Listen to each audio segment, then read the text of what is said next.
One week vacation ng mga rich kids sa Iloilo, Part 5 and 6. Naglangoy sa Suba at kinabukasan ay namiesta sa Monte Magapa. Hello mga haga!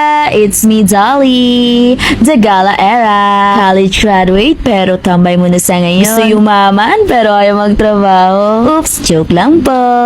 Mahilig kumain pero tamad magluto.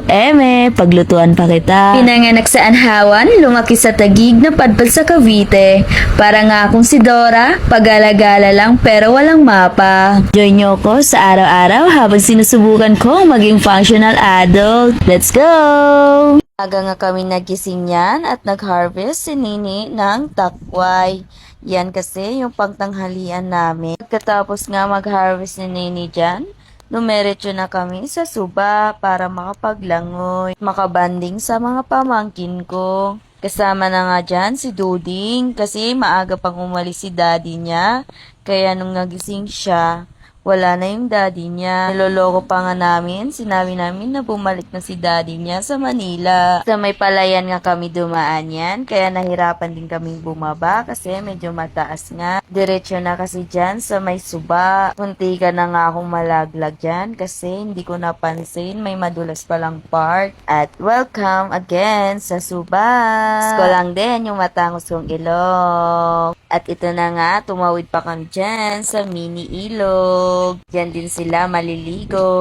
Ay, kasama pala ako. Bago nga kami maglangoy niyan, may pa-TikTok entry pa nga with may mga pamangkins. Pagpasok mo pa lang, gumalaw ang gabi sa ilalim ng ilaw. Ikaw ang sumisigawin. Habang mo'y diretsyong langan-langan. Sa bawat galaw mo, sa ang dahilan. Kumpas ng musika, hawag mo sandali. Sa tuwing mo lang ako'y bumibigay din. Wala nang salita ang kailangan pa. Sayaw mo pa lang, sagot na sa lahat. Hawak mo ang beat, hawak mo ang beat. Sa bawat galaw mo, ako'y nabibig. Hawak mo ang beat, huwag mong binibitawan. Hanggang sa huling tugtog ng sayawan. Hawak mo ang beat sa ilaw dilim. After nga ng sayaw namin, pinagtitripan namin yung pancake ng kalabaw. Guys, ano da? Maraming konflict. At ito pa nga ang isang pancake na inapakan ni Duding at biglang may pahawak nga. Very fast away talaga. Siyempre, mana yan sa daddy niya. At dito naman, nagre-racing sila kung sino ang mangunguna. Hindi nga lang sumari si Sian dyan, may sarili siyang mundo. Minsan lang yan sila magbanding, magpinsan. Iko nga rin napansin na pares kami naka-blue ng ate ko. Tuwang-tuwa nga yan siya sa mga bata. At ito na nga, naglalangoy na silang tatlong itlog dyan. Siyempre, kasama din ako. Hindi sana ako lalangoy, kaso tinulak nga ako ni Sian dyan. Kaya ayun, nabasa na rin ako. Sarap naman makabanding ng mga pamangkin ko. Siguro kung maaga lang din ako lumandi, may ganito na rin akong anak.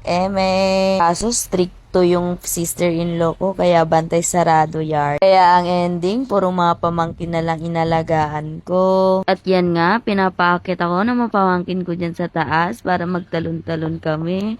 Ang ending, hindi ako makaakyat. At ito naman si Duding, nag-i-enjoy sa buhangin. Sabi pa nga niya, welcome sa beach Suba.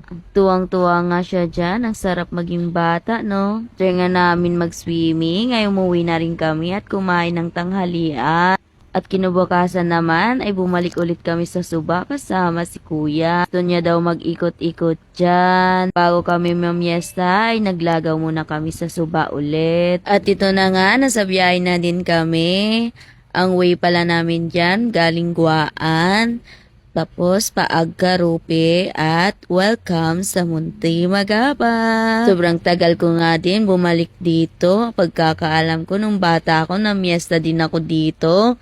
Kasama pa nun si Tata. Sobrang bilis lang talaga ng panahon. Grabe, sobrang ganda ng view. Hindi mo to makikita sa Manila. Sobrang nakaka-relax, parang malayo sa problema. At nakaka-enjoy din. Di na nga ako nakapag-video niyan sa mga bahay-bahay. Nakakahiya kasi. Pero nahihiya rin ako, no? Thank you nga pala sa 3 bahay na kinainan namin. Ang alam ko, kilala nila si Tata. At ako naman, hindi. Charot. Thank you so much po sa 3 bahay na kinainan namin. God bless you all. Thank you, Lord, sa another view na sobrang ganda. Comment ka naman kung saan umabot ang video ko.